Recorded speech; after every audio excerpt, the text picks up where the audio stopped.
Hi, everyone. Welcome to our 30-minute lunchtime boost. We hope these are a bright spot in your day. Coming to you with experts every Wednesday and Friday in May and June. I'm your host, Jen Maceda, the CEO of She's Local. We're the organization that brings you accessible, relevant, and relatable local conferences and now digital live engagement opportunities for local women to connect, inspire, and move along whatever path they choose. Today, we are talking about how to care for your aging loved one during times of quarantine and crisis. And with us today are Malka Young. She's the Director of Allies and Aging for Jewish Family Services Elder Care Solutions. Malka is dedicated to offering wise elder care solutions that promote quality of care and quality of life that help keep older adults as safe and independent and well as possible. And in response to the COVID-19 crisis, Malka has been facilitating a weekly virtual Alzheimer's care support group. And also with us is Michelle Woodbrey. She's the Chief Executive Officer and co-owner of Two Sisters Senior Living Advisors, a local woman-owned senior care placement and referral service. She is a certified senior advisor, a certified dementia practitioner, and a certified placement and referral specialist, as well as a public speaker, and is passionate about helping adult children to determine a strategic plan to remain sane, which would be good, when in the midst of caring for aging parents. Malka, welcome. Let me say, first of all, welcome to both of you. Appreciate you being here. Thank you. Thanks for having me. Thank you. Thank you very much. Malka, let's start with you. With the current state of elder care, what is happening for families and friends and for their loved ones, and how are things changing right now to maintain quality of care? Well, I'm really glad that, this is a prescient that the panel's happening today, because today's the first day of the reopening of visits for families to nursing homes.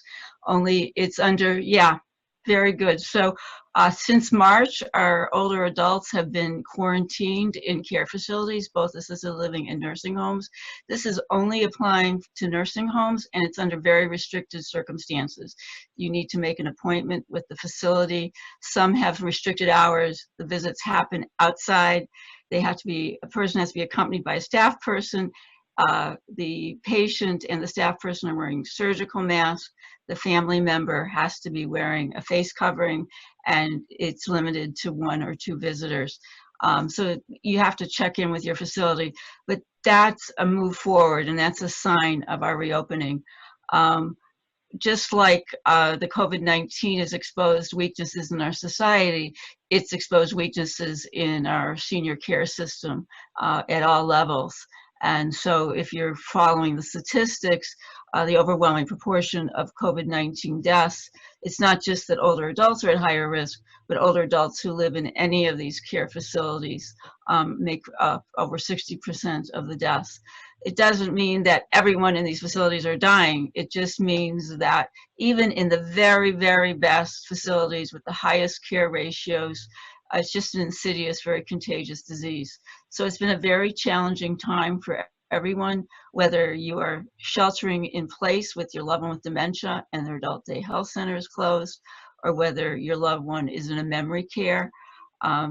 So that's like the big picture overview. Jen, I don't know, whether you want to hear from Michelle now or you want me to tell some stories. So I'm going to hand it over to you and see where you want to take this. Awesome. Yes, thank you for that overview. So today is really about what should we be doing to care for our elderly loved ones, and what are the resources that are available to us. So Michelle, I'll come to you. What are people asking for, and what myths can we dispel? Because there's a lot of information out there that is sometimes not accurate. Yeah, and it's a difficult question to answer because it changes every day. We literally are tracking this every day, and even hourly there are changes. The regulations are changing. I think that when this first happened, a lot of people discontinued their home care providers because they were afraid of having people come in and out of their home. And they put off looking at moving to an assisted living or a nursing home until things seem to get better. And I think that it still holds true. If somebody is home and they are in a safe situation, we are still advising them to stay home for now. We can help with services in place at home to keep them safe. Although there are many assisted living communities that are now beginning to move people in and even starting to do live tours again, which I think will be some time before most of them are doing a live touring. But right now, if somebody is really not doing well at home, it is okay to move them into a nursing home or an assisted living. There are some communities and facilities that are doing an excellent job caring for their residents and making sure that the infection control measures are in place. And I think that's the biggest myth, is that people think that they can't move to an assisted living or a nursing home right now. And in fact, we've had a number of success cases in the past few months of people moving in. Now it's tough because, as Malka said, when somebody moves into an assisted living right now, they have to quarantine for 2 weeks in their apartment, which it's a tough transition as it is, moving into an assisted living from home. So that makes it even harder, and family can't visit for 2 weeks. And in many cases, somebody has to have a 24-hour care, private care on top of that, which makes it very expensive. So like I said, it isn't necessarily ideal to move right now, but I think that, as Malka indicated, soon, with more restrictions being lifted, it will get easier. But I want people to know that care is available, help is available if they need it. Absolutely, absolutely. Malka, I want to come back to you because what if they are at home and they just do not want to leave? What are some of the options for them being safe and having quality care at home? Well, there's many options. I want to put this in a bigger context, meaning that is in the best of circumstances, it is hard to live with someone who is suffering from dementia.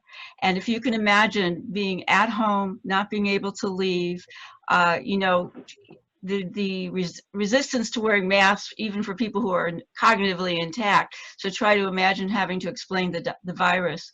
And so I recently got a call from a family living in a 2-bedroom condo where her husband was up all night long, and she didn't know what to do. And they were thinking long term they were going to move into one of these memory care units. And just like Michelle said, that there are agencies that are doing home visits. The Department of Public Health has screening, just like healthcare providers, temperature checks, symptom checks. I mean, anytime we leave our house, we're taking a risk. And so you have to realize, you have to be, as a family, to ask, what are you doing to mitigating these risks? How are you going to help me stay safe? And so you want to know about PPE. You want to know about contacts outside.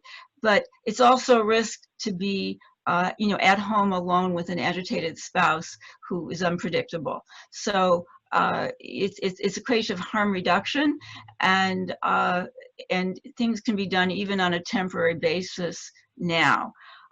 The whole assisted living, there are home care agencies. I have a whole list of home care agencies that can take care of people with COVID-19. I have a whole list of agencies that can take care of people who do not have it. I work with agencies that have access to testing. They have access to PPE. So I feel comfortable.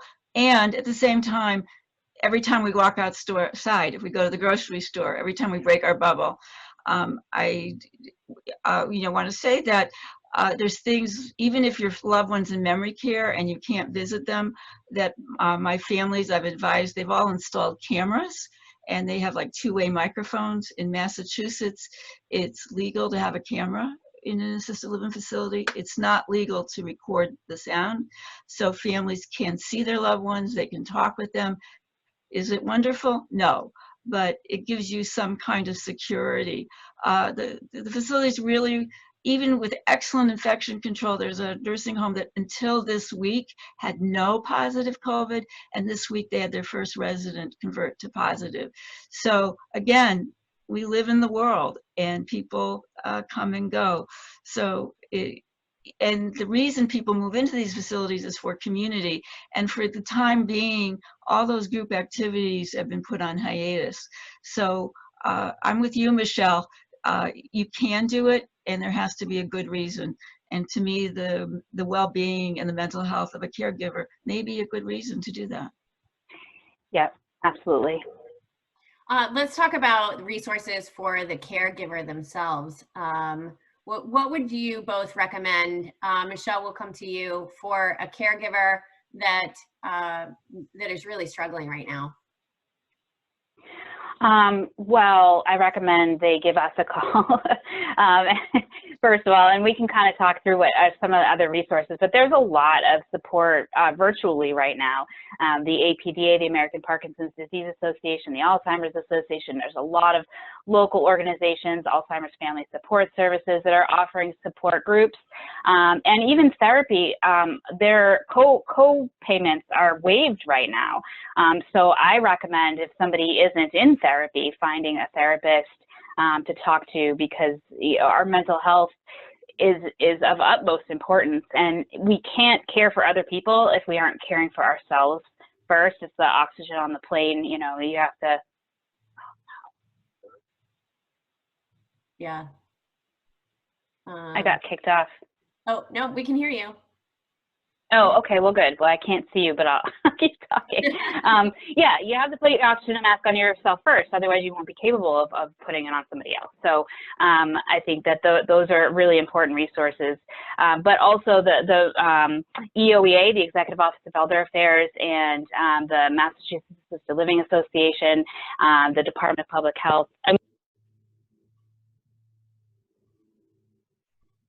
We see you, and now we don't hear you. Hang on one second. Okay. Try to unmute yourself there. Yeah, sorry about that. So the Department of Public Health, Executive Office of Elder Affairs, there's a number of organizations that are providing daily updates as to what's going on in communities and in facilities. There's also a hotline if families have a loved one in a nursing home and they're having a hard time getting updates and getting through and getting information. There is a hotline that they can call. Because that's been something that has been distressing, and a lot of families have found in nursing homes particularly a hard time getting updates. So that's something that people should know about. I think another reason to call home care is that that person could be a companion to the caregiver. I mean, again, if you're living with someone with dementia, you could feel lonely and socially isolated, even though you're not technically alone. And so the homemaker or a home care worker doesn't have to be there for caring for the person with dementia. It could be, that person could be a companion for the caregiver. And healthcare providers can still come into the house. The VNA, physical therapy, activity therapists. So again, it is up to the individual to decide what are the risks, weigh the risks between being isolated and your mental health and letting someone in. And it's perfectly okay to query people about their own safety practices outside of visiting you. Good, that makes sense. Okay, we are going to open it up to questions. So right now, if you have any questions, if you would go down to the bottom of your screen where it says reactions, you're welcome to give us a thumbs up, clapping hands, and we'll come right to you. We'll unmute you, and then you can ask your question to Michelle and Malka. Or if you are on the phone and you'd like to ask the question and not speak, but would like to chat, you're welcome to go to the chat section down at the bottom and type in your question, and we will read it aloud. All right, any questions? Always a fun part. One person just needs to tip it over the top. All right, Mary Beth, we're coming to you. Okay, hi Mary Beth. Hi, how are you? Good. This is not so much a question, but as just a comment of an experience that I had recently when my mother was being brought into the hospital by ambulance. And I said to the ambulance driver, I'll meet you in the ER. And he said, no, you won't. No, no. And it kind of just hit me because I should know that I wasn't going to be allowed in there, but it just hit me. I wasn't expecting it. And so I got kind of upset. And the ambulance driver was just amazing. And he brought my mother in, and he said, I'll make sure she calls you. And he went out on another trip, and he came back at 2:00 in the morning. And he said, did you FaceTime Mary Beth? And she said, no, she's sleeping. She doesn't want to call. He said, no, she wants a call. I think you need to call her. So he actually FaceTimed me with her. And I just thought, that's really amazing. And there were just another couple of comments I wanted to make just for anyone else who's on this who might be in a similar situation with their parent in the hospital. It's difficult. You can't visit them. You can't be there to advocate for them, which is really very difficult for me because she's slightly hard of hearing. And just call the doctors and page them because they are wonderful. They're in the same situation. They don't know, if you don't page them or they don't have your information, they're not going to be able to get in touch with you. And they want to communicate to the family what's going on. And I just really felt like I developed really good relationships with the two doctors that were treating her. And in addition, I called the concierge downstairs, and I was able to get them to bring her up a newspaper. She faithfully reads the Globe every day, and they were really kind about that. And the concierge even said, you know what, if I can't get someone down here, I'll walk the newspaper up myself. So I just want to say that people are really there to help you if need be. Just pick up the phone and make a call because they're in the same situation. This is a new normal for them. They're struggling with how to handle this as well. But it was all in all a very good experience and a very difficult time. Thank you. Right. Mary Beth, I'm sorry, Jen. How's your mother? She's doing well. She's home now. Oh, good. She's doing well. She's got in-home care coming in, visiting nurses. So she's doing well. Thank you for asking. Jen, if I may, I'd like to respond to Mary Beth. First of all, Mary Beth, I think you're a great advocate for your mom. And kudos to you and to all that staff. That in general in the hospitals, that patients with COVID-19 are totally separate, either separate units, separate staff. So if you or your loved one need medical care, please do not hesitate to go either to the ER or to the hospital. That they're very rigorous about infection control, as Michelle alluded to.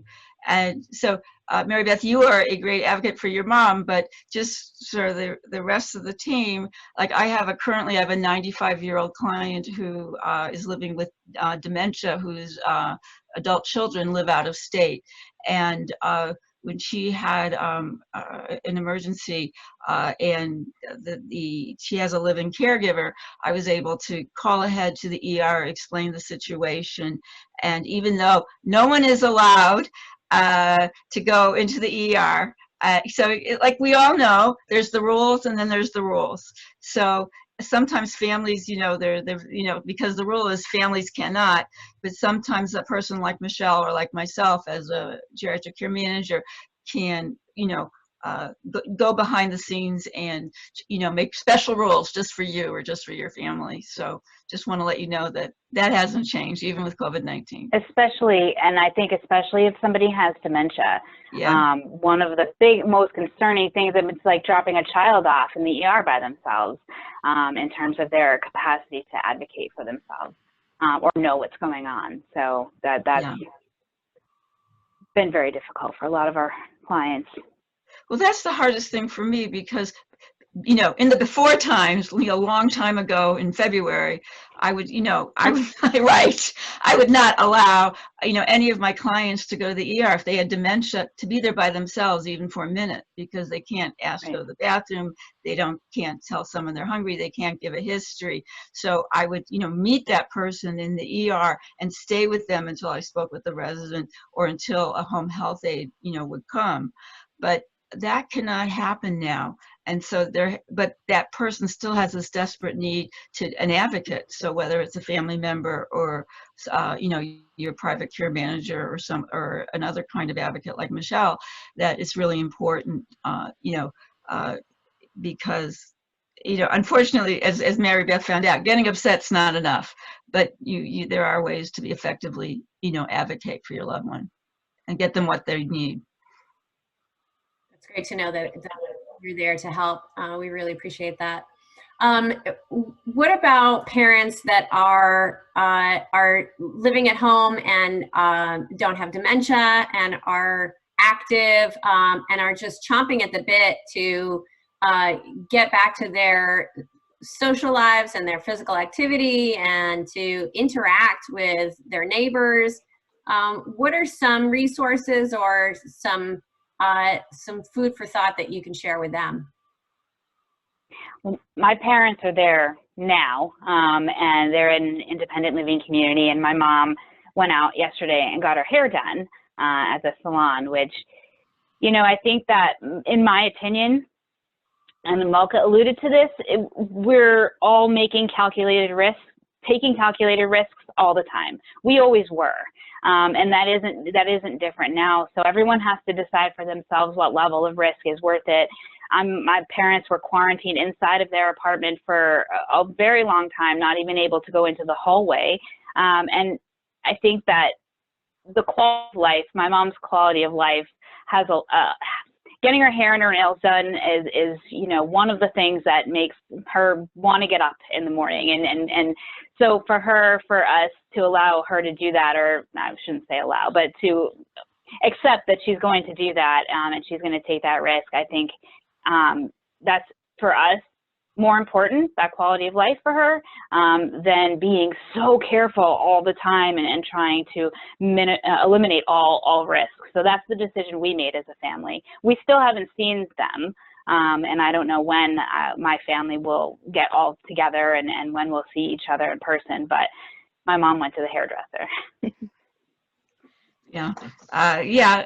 So really right now, the only entertainment that's legally open right now during phase 1, we're still in phase 1, is the drive-in. And the Mendon Drive-In, that's local. And golf, actually. What? Places are and open. Golf, you can go play golf. Mm-hmm. You can go play golf. Socially distant walks. I think, it really depends on how technologically savvy your parents are. One of the things that, we did with our mother-in-law, we got them one of these Alexa with a big screen, and we can drop in on her. She doesn't have to even call us, and you can set it up that way so you can drop in, and so she can see us and we can see her. It's always better if you anticipate crises and you set it up before. But again, you can kind of work remotely to get these things to happen. I'm sure some of you have discovered this already. The National Theatre from London, every Thursday, they have a new show. Broadway shows are now music performances, lectures. There is so much going on now.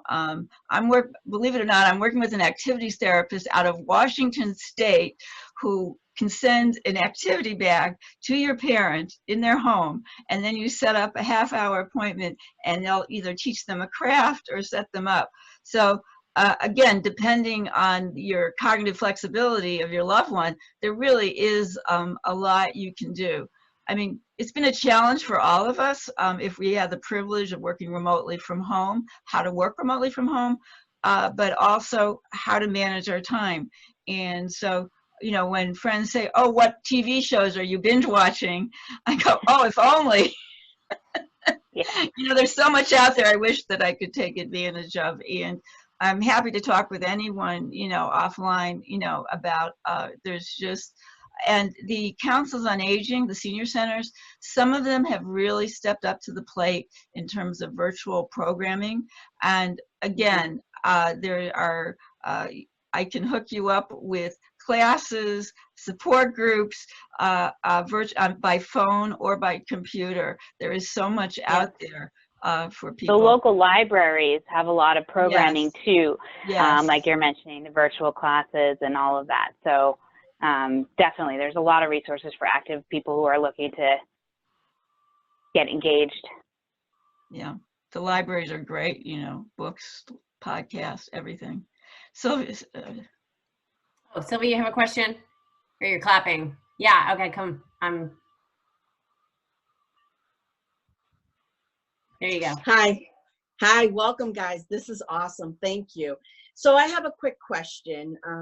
What are you doing? I hear that you're doing for everyone, in general, but what are you doing for the underprivileged seniors? How are you guys reaching out to them, and what's going on for them? can I respond to that, Jen? So, Sylvia, I think that's an excellent question. Jewish Family Service, we're Framingham based.